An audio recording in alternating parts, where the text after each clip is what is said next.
जनसंख्या नियंत्रण के लिए केंद्र सरकार ने लगातार मुहिम चला रखी है। लगातार करोड़ों रुपए की लागत खर्च करने के बावजूद इसका प्रचार प्रसार किया जाता है। लोगों को समझाया जाता है कि जनसंख्या नियंत्रण की जाए ताकि इस देश में कहीं ना कहीं लगातार रोजगार की समस्या आती जाती है, उसको कहीं ना कहीं नियंत्रण हो सके, व्यापार में बढ़ोतरी हो सके। तो फिलहाल कुछ ऐसा ही वाकया फरीदाबाद के सेक्टर 3 नंबर स्थित ईएसआई हॉस्पिटल में देखने को मिला, जहां पर कि लोग जो परिवार नियोजन के लिए आते हैं उनको धक्के खाने पड़ रहे हैं। उनको लगातार जिस तरीके से समझा बुझा करके यहाँ पे लाया जाता है और उसके बावजूद वो तैयार होते हैं परिवार नियोजन करवाने के लिए, लेकिन वो कहीं ना कहीं खासी समस्याओं का सामना करना पड़ रहा है उनको। तो एक बार हम जान लेते हैं कि जो आए हैं यहाँ पे क्या कुछ पूरा मामला है। क्या नाम भी है आपका?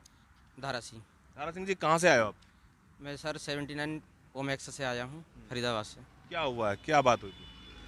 सर मैडम ने कुछ दिन पहले कैंप लगा था और उसमें उसके लिए ऑपरेशन के लिए बोला था।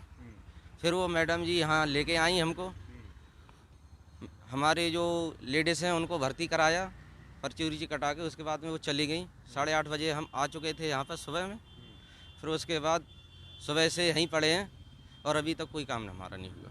मतलब सुबह से आप यहाँ पे बैठे हुए हो, लगभग 12 घंटे बीत चुके हैं, लेकिन अभी तक कोई भी क्या डॉक्टर की तरफ से कोई नहीं आया या क्या बात हुई? ऐसा जब आप तैयार हो उस ट्रीटमेंट को लेने के लिए तो क्या दिक्कत आ रही है? मैडम उसमें लेबर रूम में छोड़ के गई थी।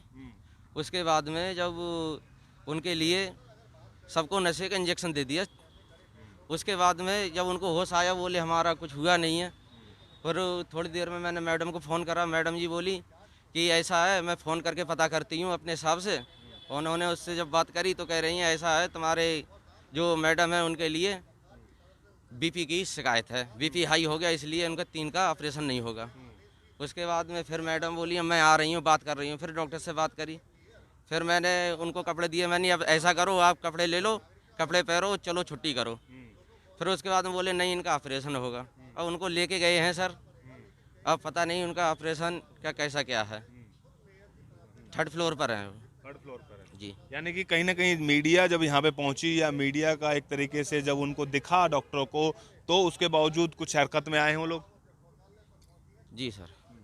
तो आप देख सकते हैं कि किस तरीके के हालात हैं यहाँ पे। ये वही हॉस्पिटल है जिसमें कि करोड़ों रुपए की लागत के बाद जो है वो सरकार ने इसको निर्माण किया, और कहीं ना कहीं सुविधाओं का जिस तरीके से हवाला देते हैं कि बड़ी बड़ी सुविधाएं यहाँ पे हैं, लेकिन एक ये मामूली सा ऑपरेशन है जिसके लिए ये लोग आज भी जो है वो लगभग 12-12 घंटे यहाँ पे दर दर की ठोकर खा रहे हैं। क्या पूरा वाकया हुआ था? क्या नाम है आपका?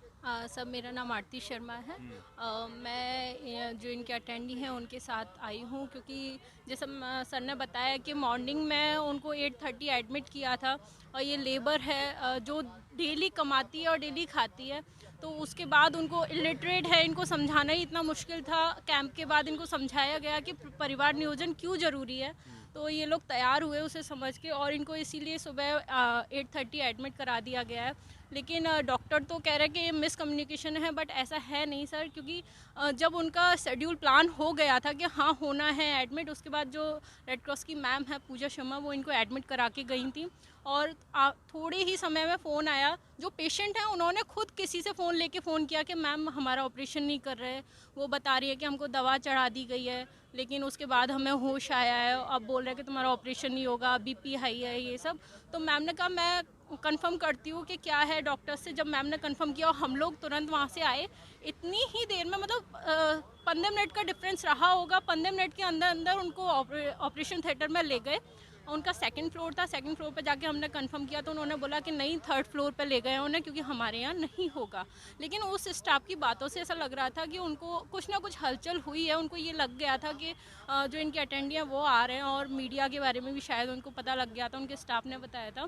फिर उनको 3rd फ्लोर पर OT में ले गए, वहाँ पर बात करने की कोशिश की गई तो कोई डॉक्टर नहीं मिला।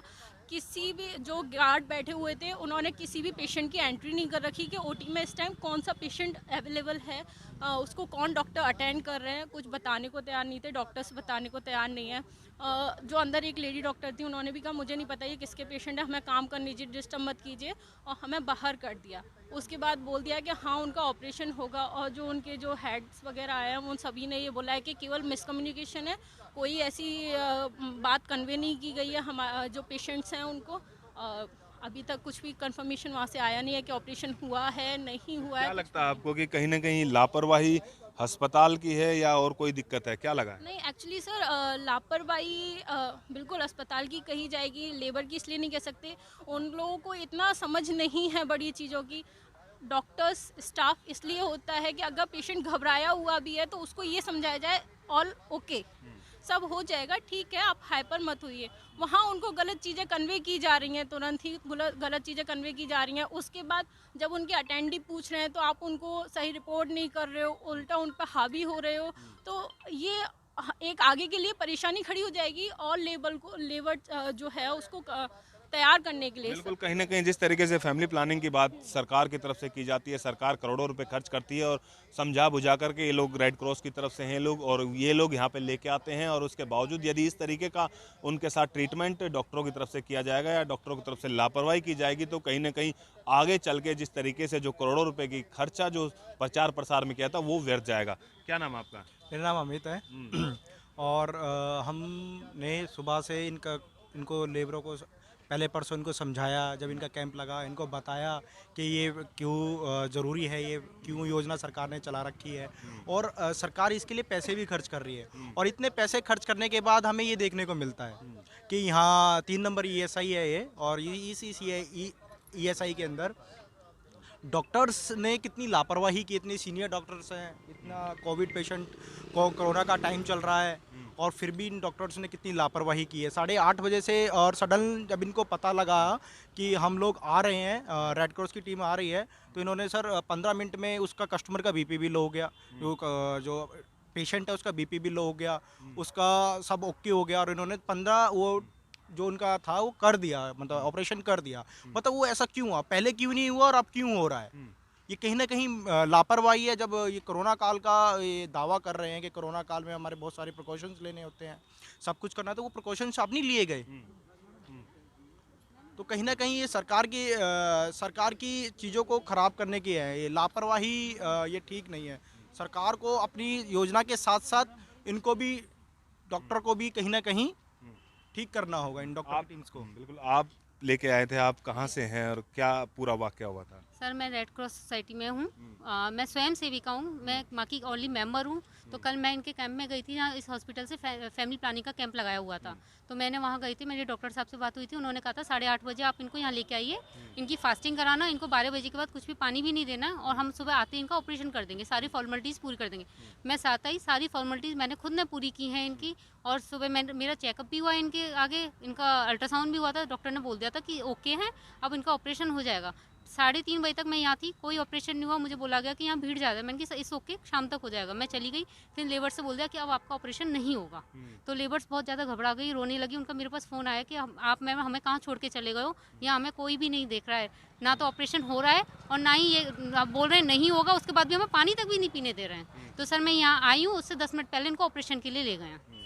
तो जिस तरीके से आपने देखा कि किस तरीके की लापरवाही जो है वो इतने बड़े और इतनी बड़ी संस्थान के अंदर देखने को मिली, क्योंकि जिस तरीके से सरकार या फिर केंद्र सरकार या राज्य सरकार, तमाम सरकारें जो है वो फैमिली प्लानिंग के लिए प्रचार प्रसार करती हैं, करोड़ों रुपए खर्च करा जाता है। बाकायदा एक दिन पहले इन्हीं की टीम ने जो है वो कैंप लगाया था, और उसके बावजूद ये रेड क्रॉस के जो सदस्य हैं वो मोटिवेट करके इन लोगों को यहाँ तक लेके आए, समझाया कि क्यों आखिर ये फैमिली प्लानिंग जरूरी होती है। और इसके बावजूद जिस तरीके की लापरवाही अस्पताल प्रशासन या डॉक्टरों की तरफ से देखने को मिली, तो ये कहीं ना कहीं डॉक्टरों की कार्यप्रणाली पर सवालिया निशान खड़े करते हैं। फरीदाबाद से अनिल राठी, पंजाब केसरी TV।